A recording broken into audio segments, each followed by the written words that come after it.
Manawa mai te Māori nuku, manawa mai te Māori rangi. Ko te Māori kei au, te Māori tipua. Ka pakoru mai te pō, ka tau mai te Māori, haumi e, hui e, tae ki e. I roto i te pō nei, i roto te whakaruru hau, kei wainguni a tātou, tēnei te mihi mai o hā, ki ngā wāhanga mahi o te whare wānanga o Wairaka, kia putu atu, a rātou nei mahi, kia koutou te minenga, ka tau mai ki wainguni a tātou. Nā reira ka mihi atu nei, kia rātou katoa ngā kaiako, i whai e nei āhuatanga, i raro te tika te pono, me te māramatanga. Welcome to Gradfest. I have to acknowledge that the person who's responsible for this is just awesome. To have you here at this time of the year, I was going to have a bit of a problem tonight because I was asked to do PASA. And PASA, they said that we will open at 5:30, then they changed it to 5:45. And I said the time was too close to come down to read lecture theatre. But from me, to you, and everybody here, and to my colleague down here, Leon, and for all the staff, and for everyone who's here, to wish you all the best and have an awesome evening. Kia ora tātou.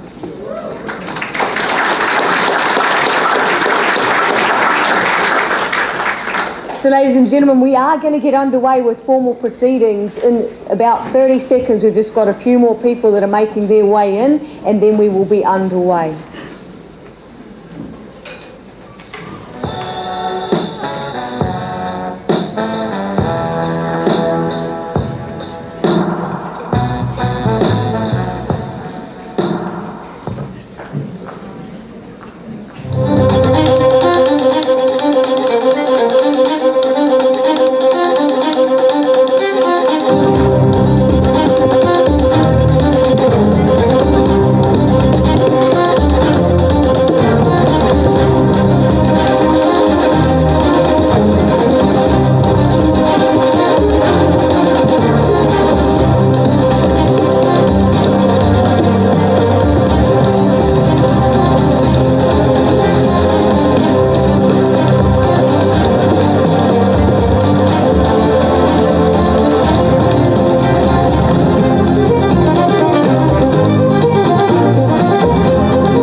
Māori ora, ko Putuake te mauna, ko Tarawera te awa, ko Tūwharetoa te iwi, ko Catherine Leitner, aho.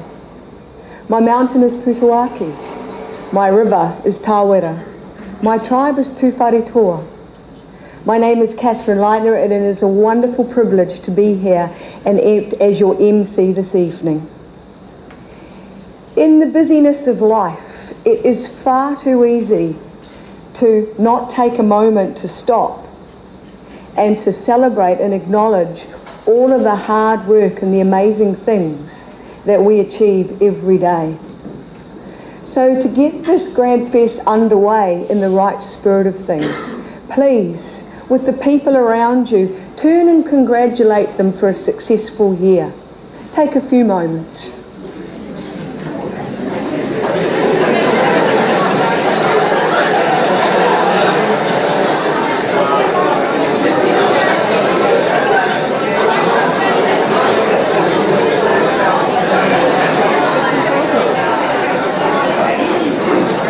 I know the challenge is going to be about getting your attention back, because one could continue with the congratulations much longer than what they actually stop to realise. Good evening everyone, welcome to Grad Stars, a celebration of students and of graduate success. I would like to welcome our guest speaker Richard Gill, our industry partners including MyHR, Foodstuffs, West Auckland Business Club, Debtworks, Toll New Zealand, Delaquo Communications, Cranog Communications, Westpac, Prins, Senate SHJ, Chartered Accountants Australia and New Zealand, CPA Australia, Drake New Zealand, and of course a very big welcome must go to our Grad Stars, the prize winners of the evening, and of course their whānau, who are here to support them.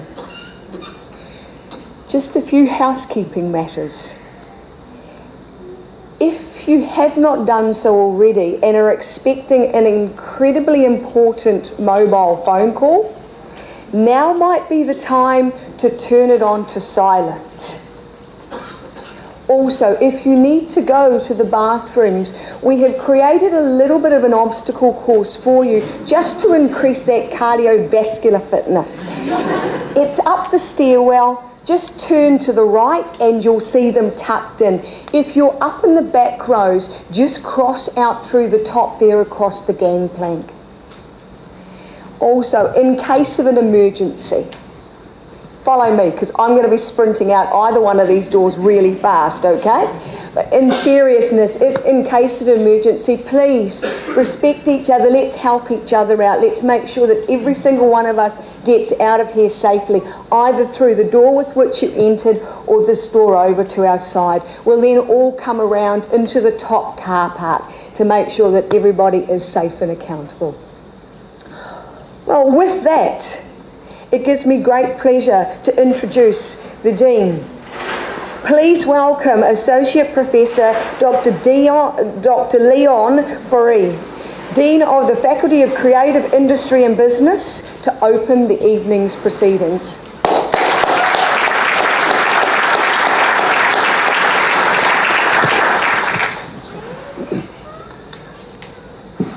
Kia tau te hari kua, te ranga Māori, ki rungu tāta katoa. Kia ora everyone. Welcome to Unitec's annual Grad Fest, where we celebrate student success right across our beautiful campus over the next few days. Congratulations to all of our high-performing students that will be rewarded here this evening. Your hard work and dedication is rewarded this evening. Well done. And of course, this is also an opportunity for us, the staff, and our students to network with our professions and our network partners. It's great to have the industry here this evening with us. Can I also thank those industry partners that have sponsored many of the awards and prizes here this evening. Really appreciate that. Your generosity goes a long way. You're probably aware that Unitec is undergoing a massive whole of organisation transformation. We are redefining the way that we are looking at space, the way we look at technology, the way we look at teaching and learning models, and of course our pedagogy, the way that we deliver our curriculum. We are really excited about that future and the opportunities that that future holds for our learners, for our graduates. It is an opportunity for those learners to have a far greater line of sight right into employment when they start with us. It is a greater opportunity for them to have better connectivity to our professions and our industry partners. It is also a greater opportunity for our learners at Unitec in a flexible environment to be able to choose the courses that they require that builds up to their qualification, owned by them. It is a greater opportunity for our learners to collaborate with one another across diverse disciplines towards solving common problems, and to do so in a technology-enriched environment. And that we are creating a campus, ultimately, that is a place that you can live, you can learn, you can live, and you can work. It's all in one. We also believe that we need to break down the boundaries that have been created by traditional education configurations. We believe if we can achieve this as a collective between us and industry, we will all be winners. Students will be winners, the economy will win us, industry will win, Unitec will win.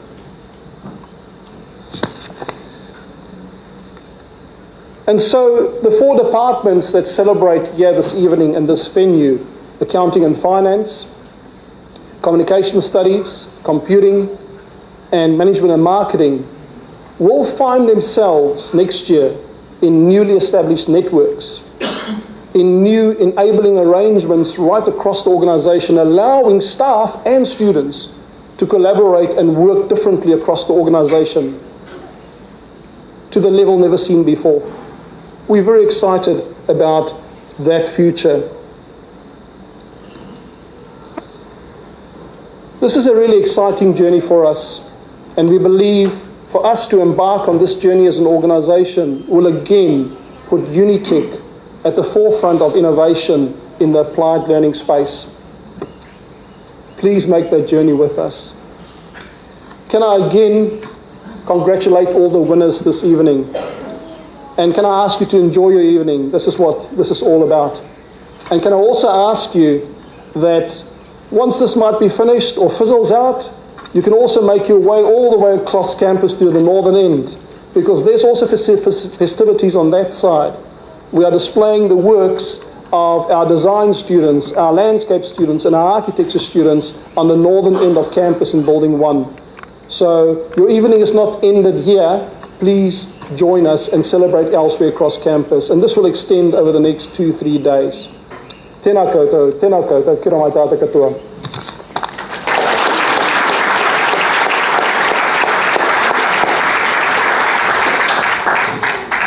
Leon. Thank you very much, Leon. Now, I'd like to invite Sukesh Sukumaran onto the stage to introduce our guest speaker.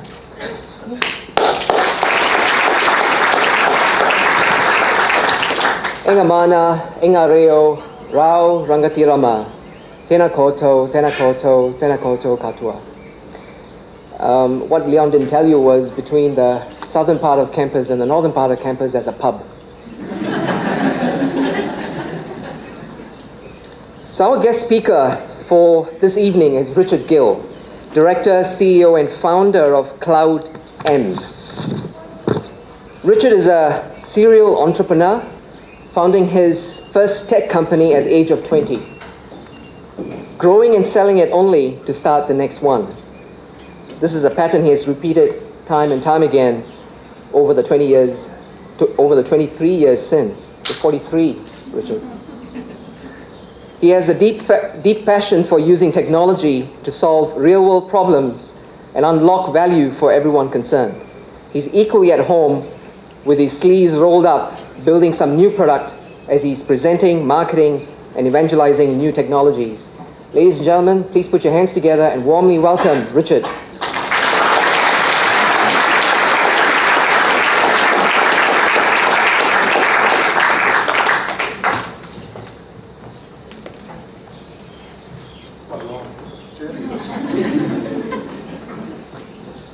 Thank you very much. Actually, that was a little out of date. It's been a tad more than 23 years. So. Look, I wanted to thank you for inviting me here tonight to speak. It really is a great honour to be here. I never quite made it to tertiary study myself, I have to confess.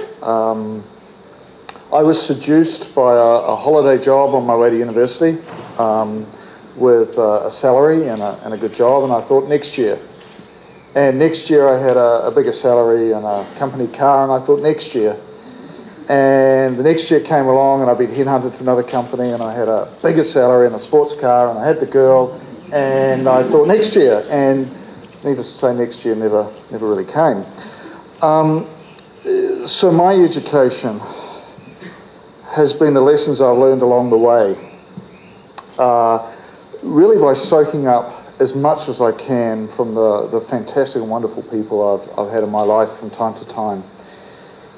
You know, you're all very lucky here. You get to take a shortcut on what for me was a difficult and fraught journey of trial and error, one might say. Winston Churchill famously said, success is the ability to go from one failure to the next failure with no loss of enthusiasm. So by that, I think it's fair to say that my early years, I was very, very successful.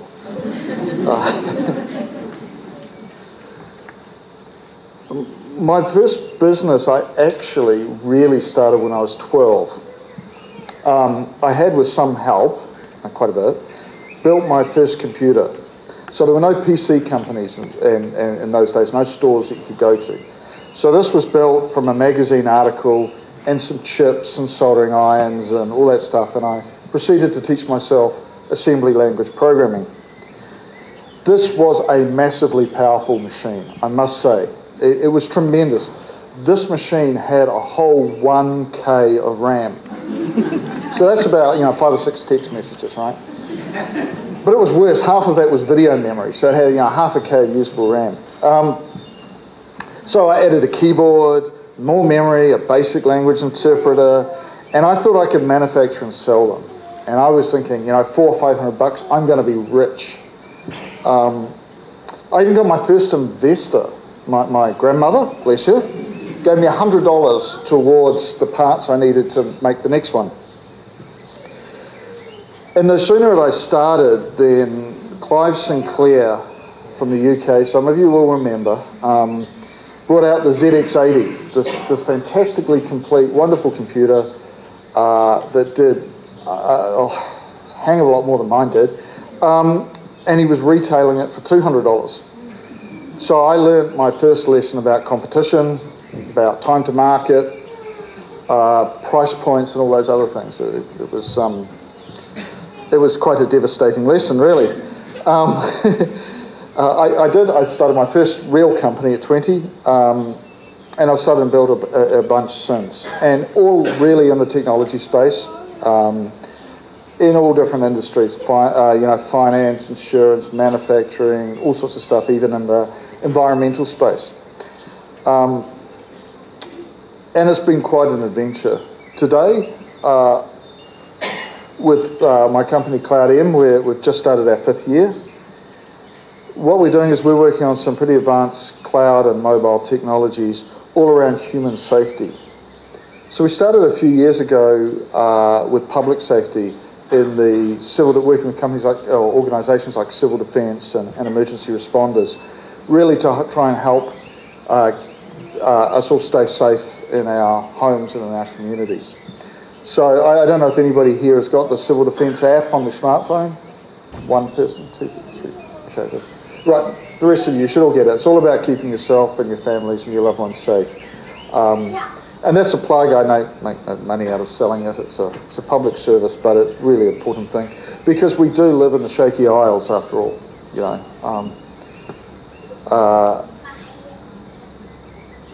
However, more recently, what we've done is we've turned our attention to workplace safety.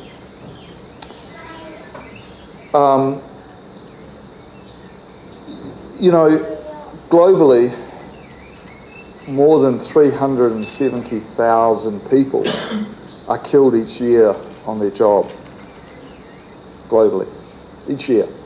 If you take illness and disease and everything else that goes with that, the number's into the millions. You know, this is the 21st century. It's really, really not good enough. Yes, there are risky professions out there. There's mining, energy, transport, all sorts of really dangerous things that people do. And many countries have very, very lax laws and processes around safety. New Zealand hasn't been the best. We've got new legislation happening next year which will help improve that. But by and large, health and safety is still done the way it was decades and decades ago. And it's a broken system. It really doesn't achieve what it should. It's still forms and paper and clipboards. So what can we do? Why technology? Well, what we believe is that we have this tremendous arsenal of technologies available to us today. We've got cloud computing, mobile, location awareness, big data, social networking, cognitive computing. We've got all these fantastic things. And we believe that if we can take those and really align and harness them, we can bring about tremendous change to safety. Ultimately, we want to disrupt this death toll. We want to disrupt what's happening in the workplace and really, really bring about an environment where everybody can go home safe each night, where employers can create great, safe workplaces for their people. So we launched a new product. It's called Blurter. This is not a product pitch, by the way, just by way of journey. But why did I do this? And it was those numbers I talked about and all the stories I saw that really, really motivated me to do something. So my mission and my passion has very much changed from building businesses and doing cool stuff to something far, far more important. You know, with Blurter, with this product, we believe we can change things on a global scale. We can change things right down to the individual.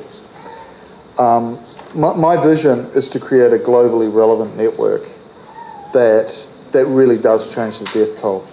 I personally want to be able to look back in 10 years from now and say, wow, we saved 1 million lives. That's the goal. And it's quite personal. You know, I think it's important. So that's now. That's my current adventure. So I thought what I'd do is just share some of the learnings on a happier note from the journey that I've been on building these businesses and doing things. So my first, I've got 5 quick lessons that I thought might be interesting. I'm an entrepreneur, so I can't count much past 5. So number 1, first, chill. You know, life is a squiggly line. It doesn't go as planned, it's holistic. You know, we've got to play the cards we're all dealt. And we've always got to find the opportunity in adversity.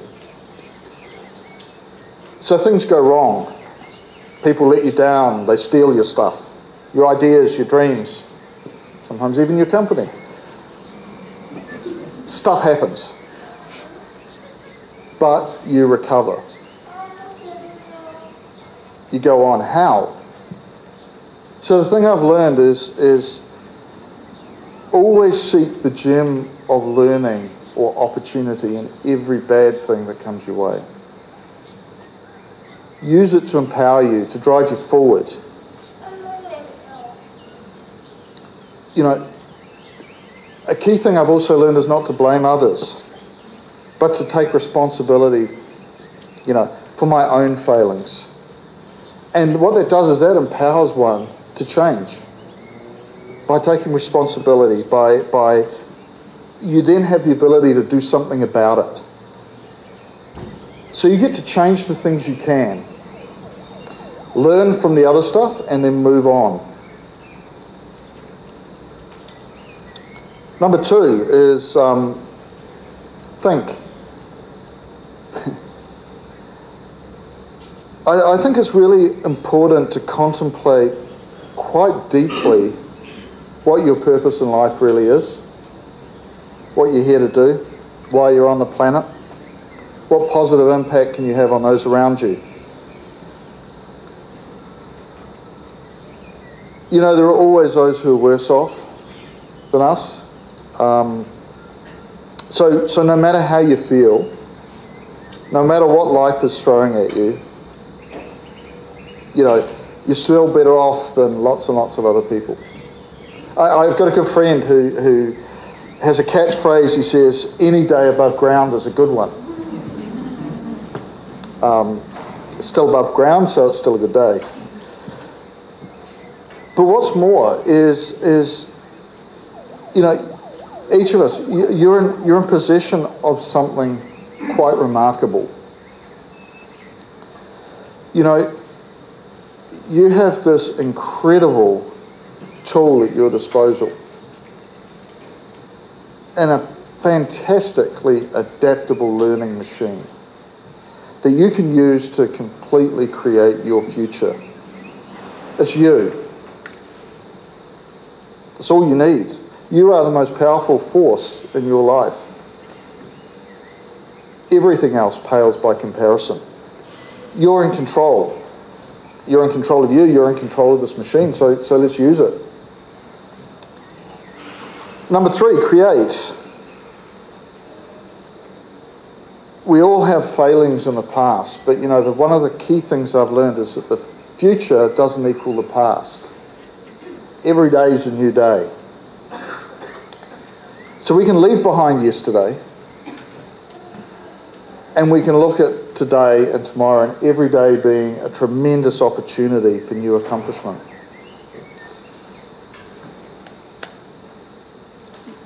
As graduates, you're here today because you have achieved. You've achieved something great. You know that you can do it. You know what you're capable of. You know that you can do something really good. So use that to motivate you and keep going forward. What's the next goal? What's the next thing you're going to do? Use the fact that you know that you can do it and do something else.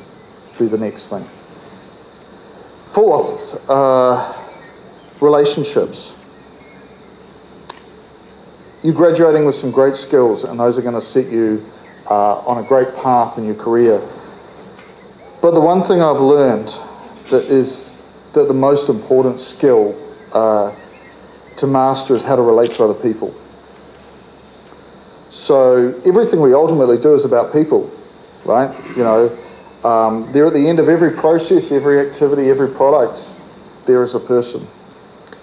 Customers, suppliers, co-workers, mentors, friends, lovers, parents, children, the person behind the counter, the person at the end of that text message. There's always someone there, right? So, foster those relationships because it is those relationships that ultimately matter the most. And be kind to others. Anybody here remember Bill and Ted's Excellent Adventure? I'm showing my age. Be excellent to each other. Yeah. But seriously, the Scottish theologian, I'm going to sound all knowledgeable here. Ian McLaren wrote, "Be kind. Remember, everybody you meet is fighting a hard battle." And I think that's a really, really important thing to bear in mind as we go through life, because we have all these interactions with people. Remember, everybody you're interacting with is going through their own battles. So be kind. How do you do that? Well, find ways to be slow to anger and quick to forgive. look for the best in people, because you often find what you're seeking. Today we give all this ancient wisdom a really cool technical name that makes us sound cool. We call it EQ, right? Emotional quotient. But it is actually an ancient wisdom. And all it really says is EQ is about developing the ability to put yourself in somebody else's shoes. And, the Native Americans have this great saying that you don't really know someone until you've walked a mile in their moccasins. I'm not quite sure I want to do that, but... so build relationships, foster them over time. And also seek out the very best people in life. Ones with values you admire and who inspire you. Not because of fame and fortune and hype and image, but look at the values of people. Look for people with determination and truth and vision and honesty and goodness, because these are the people who will help carry you through life. Avoid the others, forget the liars and the bullies and all those others, because life is full of them, but just pay them no thought, pay them no attention. They don't really matter to you. Focus on the good people. My father used to say, if you worry about what other people think of you, you'll never get anywhere in life. So be true to yourself. Be true to who you are, and you'll attract really good people into your life. And that has served me very, very well. I've got some great people in my life. And quickly, number 5. Be anchored. I'm a sailor, so I had to get a sailing kind of reference in here somewhere. So be anchored. I think it's really important to develop a perspective of yourself in the universe, whether it's a religion or a philosophy or faith or a belief or whatever. I think it's important to seek a way to make sense of where you belong and how you can anchor yourself. For me, I've explored faiths, philosophies, religions, ideas, all that sort of stuff. I've spent quite a considerable time doing that, and really where I've come to personally is I believe that when this body fails, I'm going to go on to some other great cosmic adventure. So what does that mean for me? Well, actually, it takes a whole lot of the concern out. I don't have to worry about what happens then, because that's going to be cool. So, what does that mean? Well, it means now, while I'm in this body, while I'm here on this rock, I've got a job to do, and I can get on with it. I have things I want to achieve. I have, how many places can I visit? How many people's lives can I improve? How many great ideas can I explore? How many interesting people can I meet? How can I make somebody's life better each day? I would encourage you, as you go through life, explore, build a love of learning, read widely, and explore widely and deeply, and find your thing, whatever it is, and anchor yourself to it. So I thought I'll summarize very, very quickly. 5 things. 1, chill. Remember life's a squiggly line. 2, think you are in control of you, this awesome, powerful, creating machine. 3, create, feed your dreams. Keep them alive, keep them real. 4, relationships. Be kind and build that EQ. Find the good people for your life. Number 5, be anchored. Really, really find your thing, and use that to anchor you and to drive you forward. Life is a great, exciting and wonderful journey, and staying positive and finding the opportunity in every day and in everything that comes along just makes life a wonderful, rich experience. We can focus on the negative or we can focus on the wonderful positive. So focus on the positive. Attract the good people into your lives and it will serve you very, very well. And really quickly, if I can slip this in, lastly, because I'm an entrepreneur, we're always looking for great talent. So here's a plug. If any of this resonates with any of you, come. We're always looking for engineers, marketers, whatever. Come have a talk to us. So thank you very much. Richard, if you can just remain on stage to get Sukesh just to acknowledge. Thank you, Richard. Those 5 steps were certainly sagely and wise. Starts with a vision, talks about a journey, and certainly the opportunities that you pick up along the way if you're seeking it. So I certainly found inspiration in that. I'm sure you did too. So to show our gratitude, ladies and gentlemen, please put your hands together in thanking Richard on our behalf.